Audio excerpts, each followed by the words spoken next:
point in the story from this poetry book, there's a young man named Connor who's just gotten out of the military, been through jail, and can't find work. Drill press operator, DPO, this is the best I could do on the outside. This muscular spring, punch your face like a time clock. This muscular spring, the press, pull the lever, 10-hour day of body on body, Moloch. What you know about the press, pull the lever, body's entire spring. Tired, tried, bodies burn, Moloch.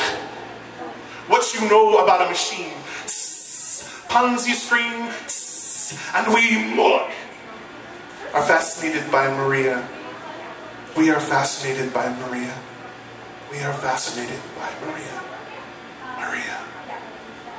Die a machine, die a machine, die a machine, die a machine. Bring. You could be fired. Cruel, cruel, could you be fired? You could be fired. You could be fired. Cruel, cruel, you could be fired. Child, die a machine. Die. On the outside. This is the best I could do. Thank you.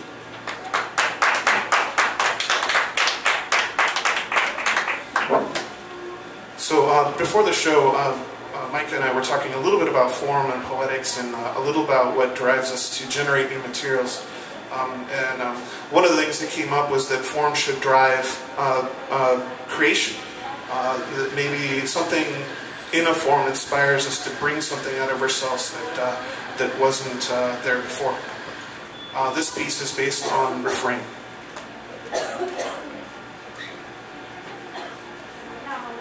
Gabbling on our cell phones while pissing out behind Bonanza gift shop on Sahara Avenue. Albino raven stoops, perched on the rhinoceros horn, a black field wrapped about them. It smarts. It smarts like a machine smarts. Crossbones goose-stepping in the vomitorium. Bent at the waist, a young girl Sarah crows, all ho and feel awful, goose-stepping in the vomitorium. All scale and slizzle, the lizard third eye dictates, swivels, duck, goose-stepping in the vomitorium.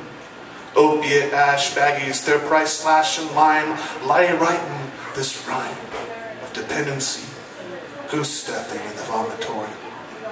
The casino light bulbs flash in sequence from her perched mouth. The sunken city. What did mom see here among these reels in a crushed cigarette? Lipstick, the striptease treasure in the desert. New York skyline. Scale Eiffel Tower. Luxor death cult. Tiny Lady Liberty. Get in line please, one night only. Goose-stepping.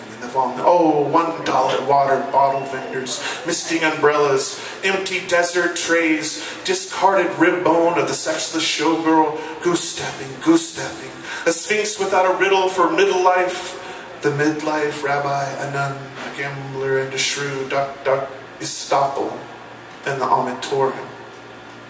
Clothes captioned and ravenous, just draw me closer, dearest, until this ring is all of us. Thank you. Let's do a couple more. The last pieces I have are kind of long, so let me figure this out real quick.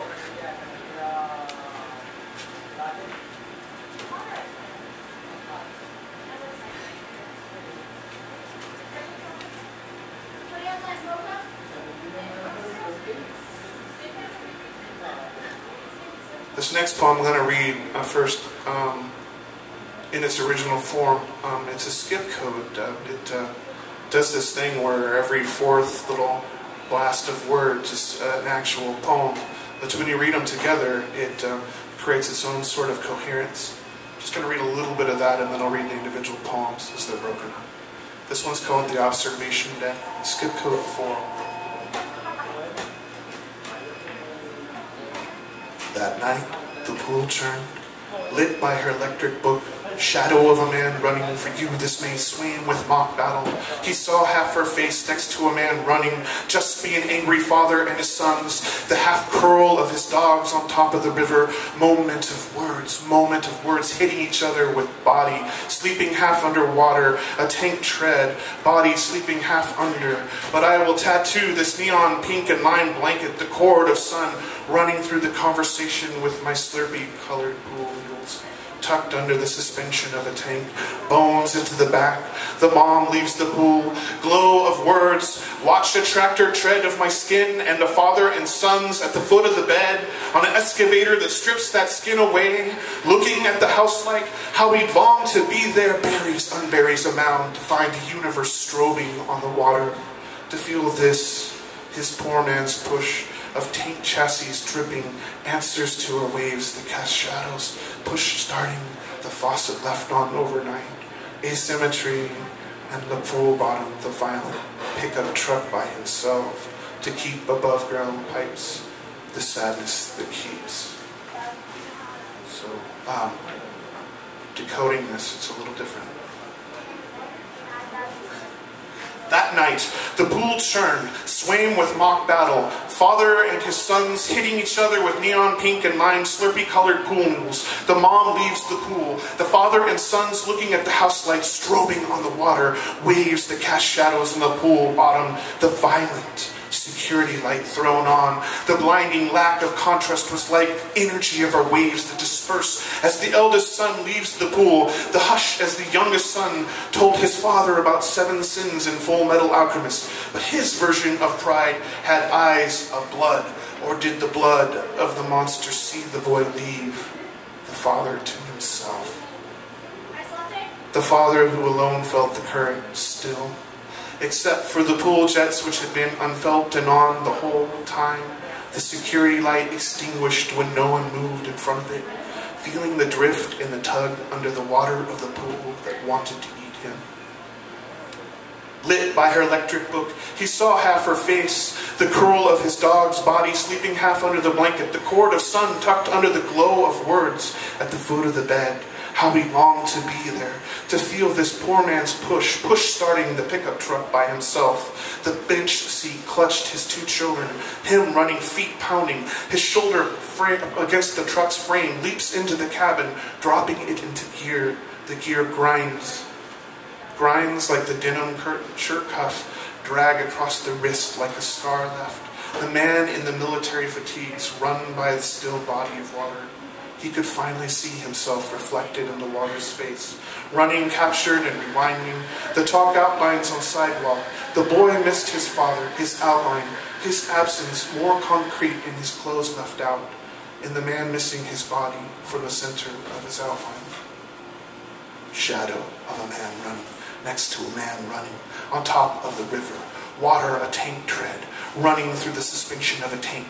Watch a tractor tread on the excavator that buries, unburies a mound of tank chassis, dripping faucet left on overnight to keep above ground pipes from freezing. Ice water getting warm. Throw it all down the drought's throat, the guilt of all that wasted water. My youngest son spinning plates on the floor, the slow carved spiral down. A student of entropy, my son. A student of T-symmetry of time. Variable speed, slow-mo shot, a car wreck, or a dictator being beaten to death. Was that man once the boy made of water, camouflage that rippled, OD green and woodland brown? He was the current. He was the current, the earth, the force, the river obeyed him.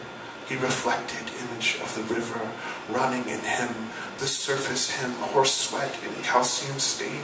Chalk of the ring around the collar, armpit, residue of antiperspirant.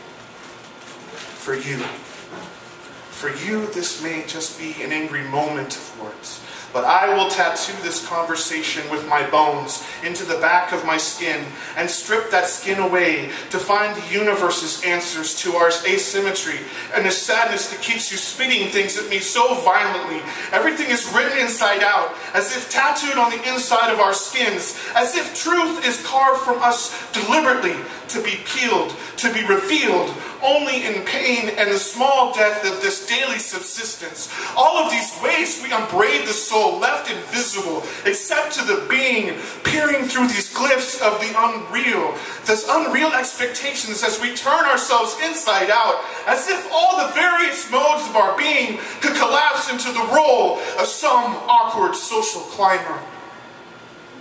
Thank you. So I didn't want to do that when I was much